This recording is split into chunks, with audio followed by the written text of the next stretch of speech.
All right, everybody, welcome back.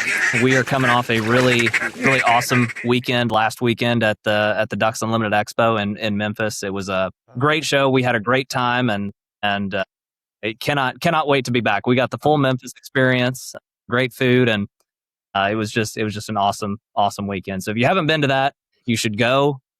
It was fun for that to be in the middle of the prairie pothole region issue that has been going on, and it was cool how much support was in the same room, to try to protect that region. And if anybody hasn't tuned into that, I suggest you do the research on it, because I don't believe that fight is probably over. So we might have to do that again. But anyway, nevertheless, it was a great weekend and looking forward to it. So getting back on track here. If you've been following along with what we're doing, we've been doing the 5 pillars of wetland management, what we've deemed a perfect wetland. And so we went out, we looked at all the wetlands that we knew of that were doing a great job in our opinion. And we constructed a list of those things that those properties shared. And so if you haven't listened to all the episodes, I heavily suggest you do that. But the first being water control. You got to have good control of your water. Secondarily to that, you have to have food diversity. So not just one food source. We want a lot of different food sources. And then third, last week, we did the open water to cover ratio. And so how much should we mow? How much should we leave? How much should we have in different types of habitat? Things like that. And so this leads us to the one that can definitely affect all of those. And it is pressure and hunting program management. And so this one is probably one of the more talked about ones. And I think that there's more and more research coming out about it all the time. We're going to get into that. I know Danny's itching to get into some of his research that he's been doing. But I definitely believe this is probably one of the more important ones. My arrogant comment that I always say is that if you're sitting in your unit and you're looking around and your habitat is excellent, you can say your habitat's excellent and your pressure management is really good, you're not overhunting your property, there should be ducks there. You should have a full strap of ducks usually. And if you don't, one of those two things is probably lacking. So nevertheless, with that, we're going to get into it and we're going to start from the beginning of what is pressure. So Danny, why don't you start off with that and tell us what pressure is? Well, to me, hunting pressure is just, you either have too much of it or you're conservative and you understand that you need to manage pressure in order to have successful duck hunting and also to take care of the ducks. There's been a lot of research done out there, and I'm going to give a shout out to Ducks Unlimited because they have, and we'll reference this article and the information that they put out there. It's just really good information that over time, I think we need to try to go back and understand that back in even the 90s, we were doing research on disturbance and how it affects birds and how it affects bird behavior. Now we're coming all the way up till now with all the new technology, and pressure definitely impacts the way birds behave because that's what they do. They have to react to pressure to survive, and that's just built into them. So I'm just going to try to go through a few things that have been proven or have been studied. And they've been written up, and they become research projects where they found out information. So some of them will be really obvious, and some of them may be new news to the listeners. So I'm just going to kind of go through them. A lot of people think that hunting close to sanctuaries is a bad thing, and it holds all the birds, it keeps them there, they don't fly out. But actually, the studies show that sanctuaries and refuges improve hunting on surrounding areas. Because birds they're not disturbed, they have sanctuary, they're not pressured, so they stay there, they have food, and they tend to fly out from those refuge areas. It's when they get overhunted on areas that are overhunted and pressured too hard, and there's an internal refuge there, let's say, they just hunker down and stay there. I mean, they don't, and then when they move, it's at night. So you guys have probably seen some of that across the country. If you have too much hunting pressure, they're gonna hunker down during the day, and then they're gonna fly out at night as soon as shooting hours end. So one of the ways, or one of the thoughts out there, and I've been talking to these guys about it, and I don't know how realistic it is. You guys out there will decide how realistic this is. But to get a landowner co-op started, or to talk to your neighbors and start looking at the amount of sanctuaries / refuges there are in the geography around you. And if there's big gaps, big holes, then maybe you talk to each other and say, why don't we put one here? And why don't we work with the local biologists, whether it's state or federal, and make sure we put all the habitat elements that they need in the sanctuary. And then what's going to happen is, because these birds are going to distribute out farther, if they have different sanctuaries scattered across the geography where you guys collectively have come together and said, we need more refuge. Yeah, I'll raise my hand. I'll create refuge over here. This guy over here is going to create refuge over here. We're going to spread this out geographically. These birds are going to leave these refuges eventually. They're going to scatter out and disperse. And then that means more than likely more ducks in my decoys. But you've distributed the pressure. The birds are moving. They've got more sanctuary to go to. And I don't know how many folks out there have thought about that, but we probably need to huddle up more as a team and not be so independent and really rely on each other to come together and see what that might look like. Because research shows that, these birds, these refuges need to be approximately 10 miles apart. That's kind of what the research shows, that's when they're the most effective, and that's when the birds will disperse to these different areas. Now I'm going to take Kale. We just talked about a scenario which I thought was very exciting. These guys manage pressure to the point that it's incredible. But it's a collective thing. They got, and I've hunted there with Kale and have very much enjoyed it. But the quality definitely has been high. They have an internal refuge that they manage. The habitat is outstanding. Every square foot of this place just about is good habitat. And they've got a diverse mixture of high energy food, corn, and excellent moist soil habitat. And they know where the birds like to be. They don't hunt the refuge areas, they hunt the perimeters of them. Birds get up, move around, they harvest their birds, they leave, and they leave them alone. And I've got 4 other examples that I could talk to you about that do that not necessarily the way that Kale does it, because he's almost isolated in terms of sanctuary. So he manages his own pressure. Those guys manage their own pressure that way, and it's extremely successful. So it's a real success story. These other people I'm talking about have a big, large complex, thousands, tens of thousands of acres of private wetlands, but within their properties, they have a dedicated sanctuary that's never violated. And when we say pressure, that means no hunting ever, no disturbance ever, no ATVs, no lights, no walks, no nothing. These are buffered, insulated sanctuaries that have no pressure on them.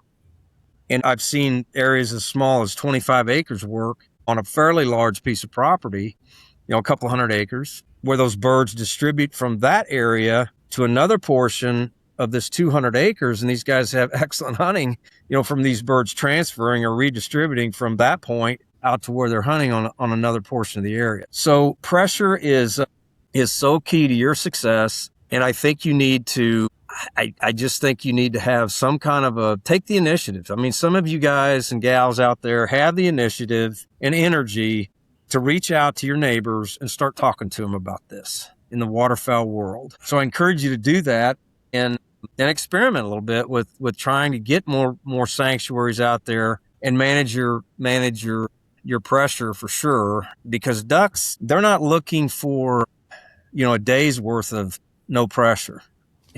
They're looking for a week's worth, so you can't, temporal refuge or half day hunting. It's better than nothing, but nothing takes the place of managing pressure more than limiting your hunting and also providing these inviolate refuges where nobody disturbs it. It's almost like you got a wall around this thing. Nobody goes in ever. It's undisturbed, and the birds, they imprint on that. And when they imprint and you're not hunting them, and you scatter those around all over the place, it could really be in your favor. And so always remember that ducks are, they, and I'm going to quote this out of DU's article because it's perfect. It's perfect for all you people and myself and everyone else that loves ducks and waterfowl hunting to listen to this. Safety first, food second, keep the commute as short as possible. Those 3 things, if you can put that together in the landscape and broaden it out past where you are. Don't just think about yourself. Broaden it out to your neighbors, your friends who might be interested in doing the same thing. It could make a significant difference. So I encourage you to try it.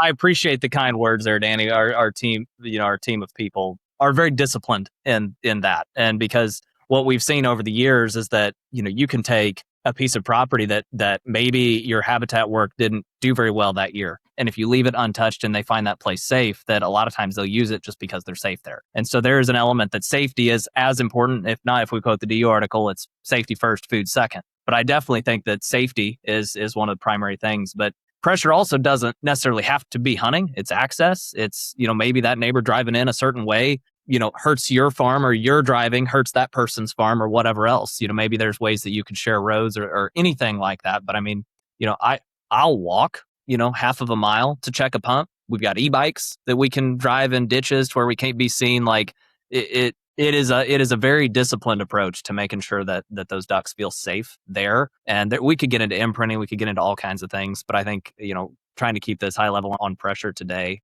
Dad, I remember a long time ago, you probably have no recollection of this. We were doing something on Shanks during the day. We didn't go hunting, but we pulled up to a guy, and a guy talked to you through the truck window and was like, why don't you guys just flip flop? More hunt morning and then you hunt afternoon the next day and stuff like that. And so it brought up a question to me of like, a lot of places in Missouri, not all of them, probably a lot of other places have 1 o'clock closures, 1 o'clock cutoff times, or other cutoff times. We have one internally, but what does that give us? Why do we do that? Like, why 1 o'clock? I mean, you might have some insight into those things, but maybe you take it in that direction. Yeah, no, I got some other thoughts on there too, on some of the other things that we've talked about. But I think from the standpoint of 1 o'clock closure, that's just an arbitrary time. I mean, it could be 12 o'clock or maybe 10 o'clock or what have you. But the idea behind that concept is basically it gives the birds a significant portion of time during the daylight hours to use that habitat. And that's twofold, really. It's one, it's the opportunity for those birds to come off the refuge areas and get out and acquire the nutrients and the food resources that they need that we provide for them without being shot at. And so they're getting out there, getting comfortable and getting that. And then, of course, they don't know what time it is either. They just know, so that's about the middle of the day here, about time for me to go find that one spot I like to eat. So they fly out. Well, they happen to be an hour too early, and so it's good for the hunting from that standpoint. But really, it's just about, the main reason is just about establishing that bird use in daylight hours on those hunting pools in particular. You got all the birds in the refuge, and they don't know where the refuge line is per se, but they sure learn where the hazards are at and where they're getting shot at. So they adapt to that really quickly, and so giving them that 1 o'clock closure, those birds tend to move out off the refuge. They spend a little bit more time. They buzz out into the pools, look around, go back. They just move back and forth a little more. And so again, mostly it's just aimed at getting daylight use on those pools, giving hunters opportunities to hunt those birds, and gives the birds that opportunity to utilize the resource that we're providing for them as well. Perfect. Weigh in on your other thoughts there. I know you had them. Well, I think some of this research Danny brought up is really interesting. I've been reading some of that stuff myself. Some of what I've been reading is coming out of Tennessee and some of the research projects there. And distance is important. I mean, like just throw out a scenario. Say you got a nice sized refuge, whether it's public or private or what have you, that holds a lot of birds, and you happen to be 10 miles the other way from that spot, and there are no more refuges on your side anywhere. But if you go the other direction, opposite of you, maybe 6, 8, 10 miles the other way, there's another refuge over there. Those birds are going to start interchanging back and forth, but your chance of seeing those birds are going to be limited because you're just far enough out of that kind of that influence circle where you have more impact on those birds. And so, I would argue that just try to get those things scattered in all directions. Just if you got 10 different wetlands, try to get habitat and refuges in 10 different directions, basically, because the more you spread that out around the landscape, the more those birds are going to get out and mingle and move around and get into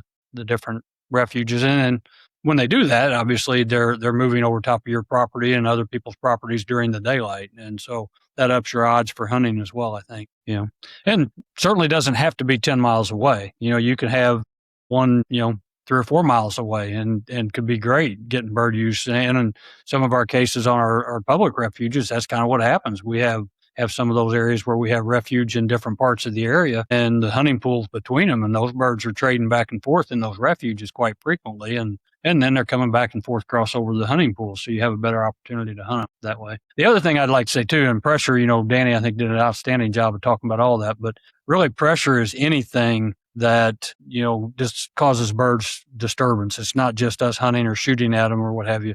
And I think, Kale, you said it too. It could be the ATV or the lights at night coming in or what have you. It's all about anything that causes that bird to quit doing what his normal behavior is at that point in time is technically pressure, if you will. So the things that are really disturbing are the people walking down a levee, like you said, with flashlights or headlights on a truck pulling into a property right before daylight. Those are the kind of things that really disturb the birds pretty heavily, I think.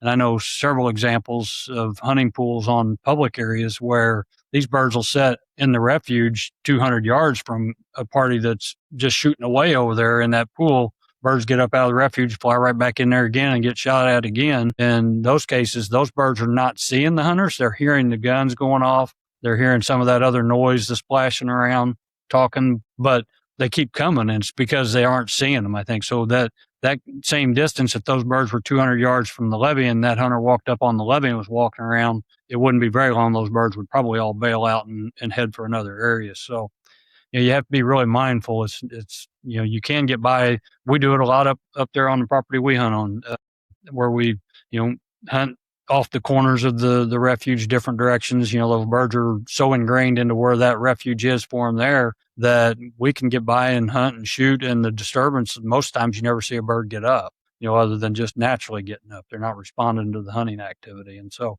just keep that in mind, and that could be different on every property, like Danny said, to, find that spot where you can hunt it and not run them birds out and let them come out on their own when they're. Yeah.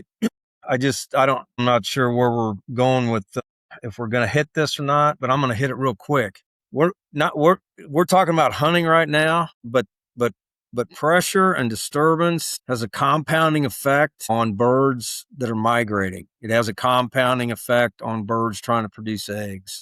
It's a minimizing pressure on birds in terms of disturbance is key for all of us to pay attention to. Because we could go through a whole list of the negative impacts that disturbance makes on birds when they're nesting, when they're doing fall migration, spring migration, then when they get back to the nesting grounds. There's all kinds of things like Kale was saying, Michael was saying, but not just during fall and spring migration, even on the breeding ground. People flushing them off nests, they're more susceptible to predation on the eggs. The ducklings, boaters that are scattering ducklings, when they first come off the nest and they're trying to, they're assembling as a brood, breaking the broods up.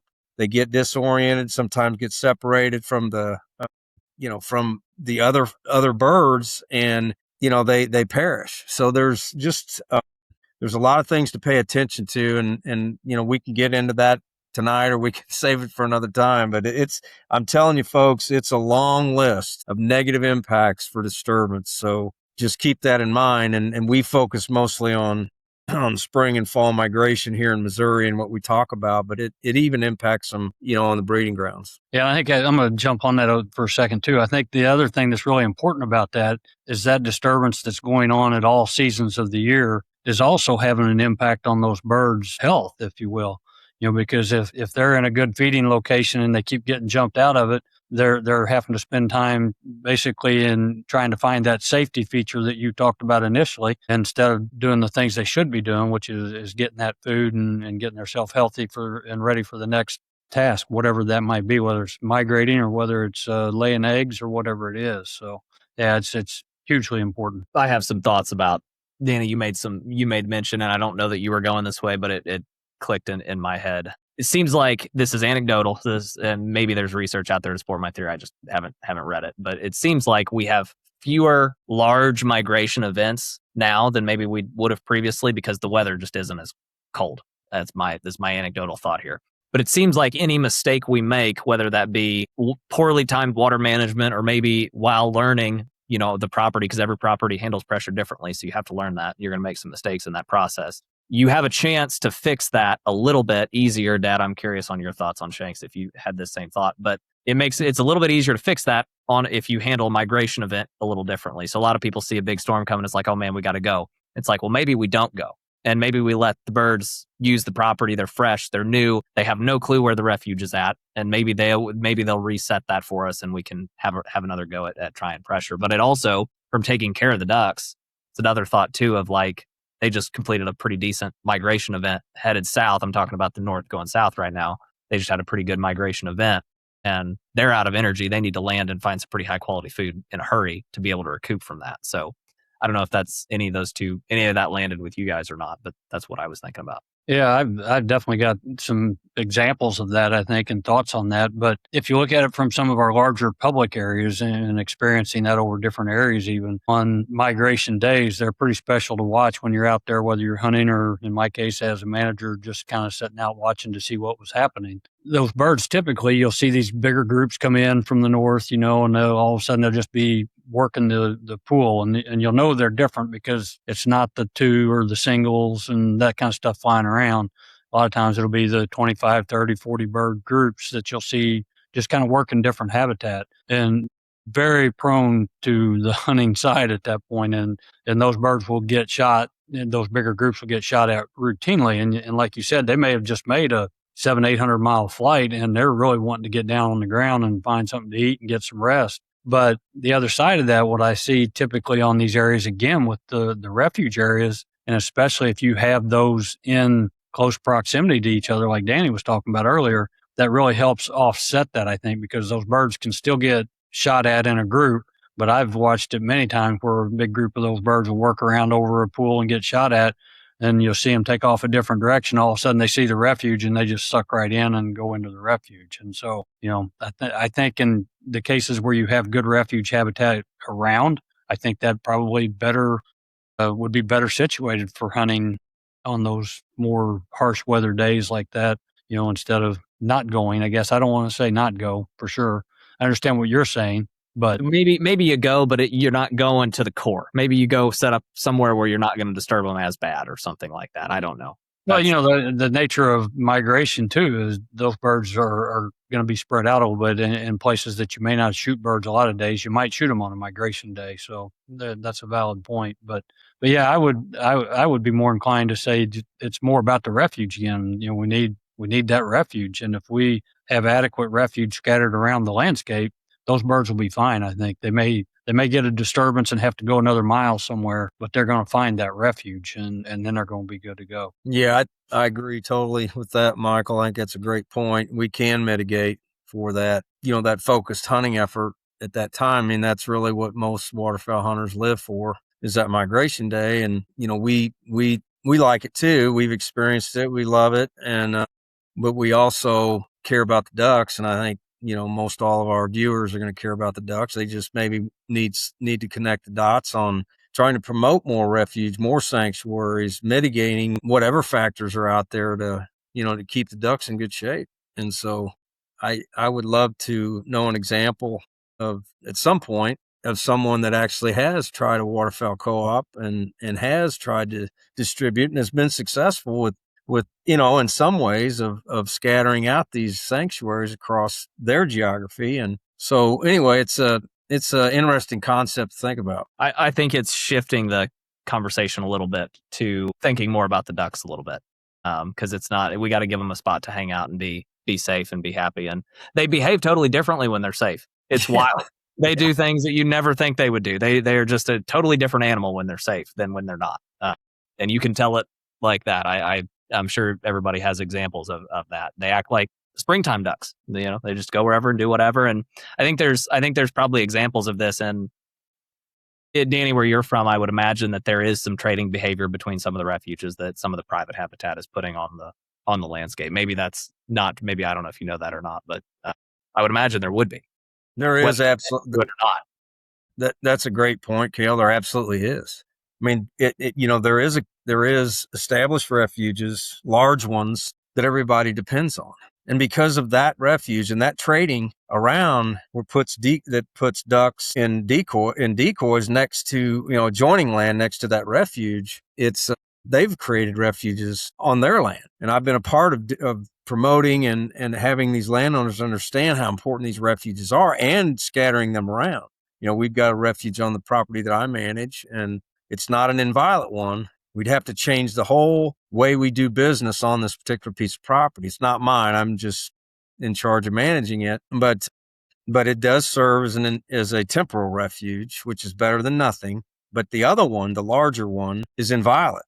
one next to it is inviolate. There's one right across the road. It's a small refuge, but the manager that took it over knew the value of a refuge. So their hunting has improved. They put it's just a small area, but a small refuge. Probably it might be 40 acres, 30 acres. And it's right along the road front, and people drive by it, but they've got it screened, and the birds stay right inside. I mean, it's sanctuary. It's undisturbed. They don't get out of it. They stay right there. And so, it would be fun just to go through the examples that we all know about over time. But I've got several folks that they've got small inviolate refuges, and they say this just flat works. So it's, they do trade, and they trade all the time. And, the confluence area is a very successful private land duck hunting enterprise. And it's because of there's large refuges scattered all over the place. Not saying there couldn't be more, because I've promoted a few myself that have been small, but they work, but they're in conjunction with larger refuges. And it just, what these guys are talking about, Ducks Unlimited and these researchers that are out here working on this, what they're talking about absolutely works from what I've seen, just observation. And if you're curious about a refuge on your place, go ahead and set one up and then observe. We talk about observing things all the time, observational research, see what the birds are doing, see where they're trading from, see where they're flying from. You don't have to hunt every day. Do a little bit of homework, do some observations, and find out what the trade situation is. What is the orientation of these birds? What are they doing? Where are they going? If they're traveling to different refuge or sanctuaries during the day and they're crossing over your land, you got a good chance to participate, and have maybe a decent hunting experience. So just keep learning out there. That's what I've been trying to do. Lifelong learning about duck hunting. That gets addictive. No doubt. I'm going to throw out a quick example kind of similar to that too. One of our members sent me a request last year and asked about a place that they had really good bird use in going into a really cold snap, and they had some ice and froze up. And, as we all know, ice really changes how these birds respond. And, they were wanting to get in and hunt some, I think, and we're hoping to hunt that unit some more. And the birds just left. He said they were kind of got into a nocturnal event all of a sudden just because of the ice, and, ice changed their habits. But he said they were getting up and leaving and going to a different direction. And so we got to talking a little bit about what was that away, and kind of figured out, well, there's a pretty good piece of habitat not that far that direction, and those birds had oriented to that apparently. And then we kind of talked about it. And it's like, well, I said, just let it be. Don't go in there. Just those birds are using it at night a little bit still. So I said, they're going to adapt back in. You still had good food in it. And they waited in about maybe 6, 7, 8 days. Those birds started getting back. And all of a sudden, afternoon, you'd have, 30 or 40 of them on the picture. Then it started turning into 150 on the picture, and so again, the value of just not disturbing that property, that was one of their pools that they hunt a lot, but the birds left because of different reason. And then, they were trying to get them back in there. And again, it was the lack of disturbance. I think that's the reason they stayed, came back eventually. So, yeah, that's an excellent example, Michael. And you mentioned that camera effect. You're actually monitoring that based on a camera. So that cuts your time down, because that's going to your phone if you have a, cellular camera. And so that's another trick. I mean, our technology has increased for us. So absolutely, put a camera out there and you can watch them start to come back maybe. The new reveals have a live button on it. You can know right now whether there's ducks in front of it or not. So, yeah. Well, I think that's a big factor too. We talk about how you control your pressure and all these other things. And again, that's one of the ways you can check your water management. I know we've done some different little coursework on that, or Kale has put some stuff out about it, but use those cameras. I mean, they're great for what the water levels are. You don't have to go in and read the structures. You don't have to wonder what's going on. And, you might be in your office doing your water management, and that's just a big trick to not disturbing those birds in the process of trying to do your other duties. Yeah. Excellent point. So last point, and then we could probably do part 3, 4, 5, and 6 on pressure if we really wanted to. But the thing that I want to ask is, we might have listeners out there for the first time that are saying like, hey, I've never really intentionally thought about the way I'm hunting using my property or anything like that. And so, Danny, you have just recently, this is the second year that property has been doing that. Talk about how you approached, how are we going to hunt this property? Because and yours is a totally different thing, I think, and you can maybe discuss what the intents of that property is and stuff like that. But I think it would be interesting for us to discuss how do we approach knowing we're hunting it right, we're hunting it wrong, or we can hunt it more, we need to hunt it less? What does that look like? And maybe how do you start from the very, very beginning? Well, you guys know me by now, but I always go into a new area as conservative. So, because I'm thinking of two things. I'm thinking about hunting success, and I'm thinking about birds and benefiting birds. So those are my two key things going into a program is how do I have a quality hunt, and how do I manage for the birds as well? So, and this was not set up by me, and it was already in place. But one of the first things we did was we looked at the habitat. And so for a hunting program, to get that quality hunt, I want diversity of habitat types. So we immediately incorporated, instead of 150 acres of row crop, we converted it and restored it to 150 acres as a moist soil unit. So it all came up into this prime habitat. And the edge of this area was hunted in the past. It was labeled as a temporal refuge up until Thanksgiving, and then you could go hunt it. Well, we took those blinds out. So we completely separated that unit with excellent habitat. And our hypothesis was, or my mentality was, it's going to be better hunting because we're going to have this undisturbed area, and it's right next to where our hunting area is. We're not going to have an inviolate sanctuary, but we're going to have at least the opportunity to have a temporal area to hunt, because we're only going to hunt 6 blinds, which to me is too many. Again, I'm on the conservative edge, but we had about 130 acres.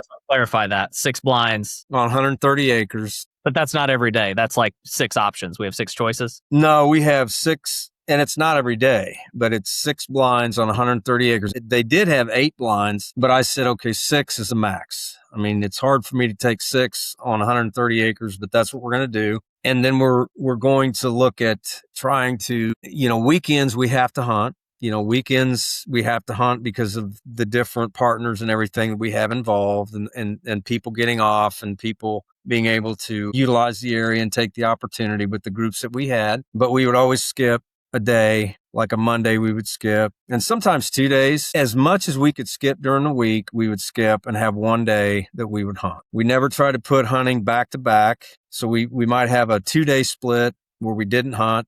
We'd hunt a day during the week, and then we'd have another 2 days before the weekend. So we would try to break it up that way to provide that temporal refuge, but always had that safe sanctuary, high food value, optimum feeding habitat on the area. And those birds, the success there was very good. In that scenario, and I can't, it's not optimal, but with the circumstances that we had, I would say optimal is 1 blind per 40 acres. If you're really looking at you wanting to set this up and you've never done it before, 1 blind per 40 acres would be my suggestion to consider. On this parcel, it wasn't like that. It was tighter, but we tried to mitigate that with the quality of the habitat that we had in the refuge, set aside a refuge that was really more temporal and more undisturbed than what it was before, and provide good hunting or good habitat in the hunting pools. But we diversified there with high energy food. Corn is what we use there in the hunting pools. And so, that's kind of how it was set up. And those birds would get up and they would leave the refuge and they would fly over the hunting pools. And, and on some days it was fantastic, and other days it was okay. Some days it was poor.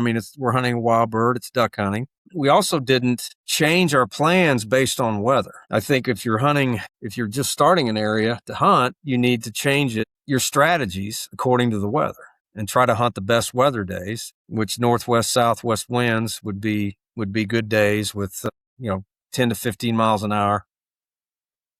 And so that's kind of the thought process that we went through, is providing high quality refuge, providing high energy foods, reducing the number of blinds that we had that were originally there, that the previous owner would have hunted them, but we wanted to cut that down. We took the 2 off the refuge boundary that would have really excluded that to be even a high quality temporal refuge. We excluded those. And so those are some of the things to think about. Generally speaking, bottom line, high quality food, limit the number of blinds you have, or at least watch the birds and find out where the honey holes are actually before you set up a hunting program or a blind. Watch what the birds are doing, be temporary, be mobile until you find out what's going on, and then go in and and set up accordingly. And that could be a permanent blind in the future if you find out that the birds are really using that spot and they want to be there. But so anyway, that's kind of it in a nutshell. And Danny, those hunts that you're doing talk about what types of hunts you're doing there. We are doing something that's fantastic. On this area, it's a private organization that purchased this land. Plug it if you want. The Great Rivers Habitat Alliance in East Central Missouri. And I can't say enough positive about these guys. I work for them part-time, but they are outstanding. They're outstanding conservationists. They volunteer their time to serve, the confluence area, one of the largest private land wetland complexes in the nation. They own land there. They waterfowl hunt there. They are in this game to preserve the confluence, promote conservation, promote wildlife habitat, promote wetland habitat, and they're just a bunch of wonderful people. I mean, that's about all I can tell you. And very smart people and very committed and dedicated volunteers. That's what it is. And we do hunts, folks, it gives you goosebumps. We do veteran hunts, first responder hunts, youth hunts. We have veteran hunts that are women only. So that would be the extent of it. The Missouri Department of Conservation is part of this. And they do youth hunts, but they also do first-time adult hunters, a segment of hunters that they've kind of, we don't have enough of them, so we encourage them to come. And it's all these groups, it's so fulfilling for them to come and hunt with us. They're so appreciative. They get so excited. You can tell it's in demand. Hunting is in demand, and it's just a wonderful experience. And the partnerships that we have with the Fallen Outdoors, Missouri Return to Base, Missouri Hunting Heritage Federation, the first responders, and recently the Safari Club International. They just signed on. So, it's a wonderful group of people and so appreciative. And so we can provide that opportunity on this area, and it's going to grow whether we want it to or not. It's going to grow. And we're just so happy that we were fortunate enough to be on the ground floor of it. Perfect. Cool opportunity. That's really good stuff. Dad, why don't you talk a little bit about, as you develop shanks, introduce new pools, go through a season, how would you approach setting up a hunting program or pressure management on a new property? Yeah, I think Danny hit a couple of points that are really key on stuff when you're setting it up. And that's one is it's that observational research or observational management that you do. It's easy to get caught up in this idea that I just want to go do this. I want to get it done. I want to make sure I get it on the habitat, or you get the habitat out there this year, hunt this spot this year. Maybe that works, maybe it doesn't, but you're better off most of the time if you just sit back and watch it a little bit. And you can still hunt your property. You can still manage it the same way you want, but just be open-minded and be observant. Just every time you're out there, you need to be watching and learning something, whether you're hunting or whether you're just sitting on the levee watching the birds do their thing. So that was kind of my approach a lot of times in public land management would be, always looking at, because most cases these properties have been developed and managed for several years already. But you're always looking for that opportunity to bring it to the next step. What can we do different, or not necessarily different, but what can we add to it to make it better and improve the habitat, improve the hunting opportunities and that kind of stuff. And so a lot of it was, for me, was just that observation stuff again. I'd hunt the areas, I would watch the areas, and you'd start picking out things like shanks. For instance, we did a fairly major transformation on the refuge system after we did the big habitat project on the south end of the area. We had a significant portion of our refuge was all on the north end of the area, and the whole south end was all hunted. And so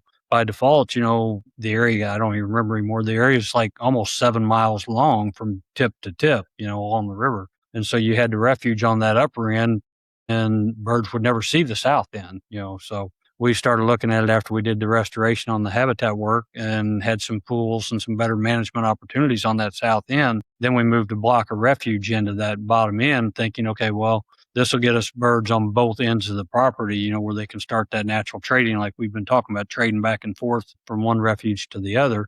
And then they'll be crossing over a lot of our hunting pools. And so in that process, we took out refuge that was fairly disturbed. It was right along railroad tracks, right along the gravel road, had cars up and down it all the time. And it wasn't just the sound disturbance, because the trains and stuff. I'm sure you remember me talking about how the trains would always make the new birds flush and fly around. A couple of days after being there, they would sit and not worry about it. So they weren't really worried about the train because they couldn't see it, but they could hear it blow the horn, obviously. But those cars along the road were a real problem because it was open along the road during the days, and bird watchers or folks just getting out and about would pull up along the road and sit there, and those birds would always be getting flushed off that refuge. And so they like to use those pools, but we thought, well, maybe that's better served as a hunting opportunity in those pools because they are getting disturbed a little bit already. And we'll move refuge into more truly protected areas where those birds are able to get away from all of that disturbance. And for those of you that have ever been down on that south end of Shanks, it can get pretty protected down there. Some days you wonder how you got there and how you get back out. But yeah, so that was really kind of the gist of what we did on Shanks to make some big changes to the refuge system and the hunting on it. And I think it really paid off for us. I think it helped us a lot. And again, those are opportunities. We had the opportunity to do that because Mother Nature threw us a curveball and destroyed a lot of the habitat we had. And so, it wasn't like we were trying to do anything different or do something where somebody else made a mistake. We just had problems with the habitat because of infrastructure failure, and gave us the opportunity to kind of revamp, redesign, rethink how we were doing stuff there. Perfect. Well, I guess with that, we can go ahead and close this one up. We can probably revisit this as many times as we want to, because I don't think we could hit it enough. There is one video that if you're interested in what we're talking about and you want to see a really well done, well filmed video, look, I think it's called Under Pressure. Brad Cohen and his lab in Tennessee did a phenomenal video on refuges, hunting pressure, well studied, well documented, like truly one of the best done, best laid out, most, conveyed energy for your 12 minutes or 15 minutes you'll ever get on the topic. So if you haven't watched it, I sincerely think you need to. But yeah, I come back to those things. And Danny, you said it, you quoted Ducks Unlimited on that earlier of, we got to have safety, we got to have food, and keep the commute super short. And so if you're missing one of those two things, that we've now done the podcast on to at least point you in the right direction to solve either of those things. So anyway, if you liked what we're talking about today, go ahead and subscribe to the Waterfowl Management Academy. We'd love to chat with you about your property and help you out with any of these topics that you want to talk about. And yeah, good luck with it.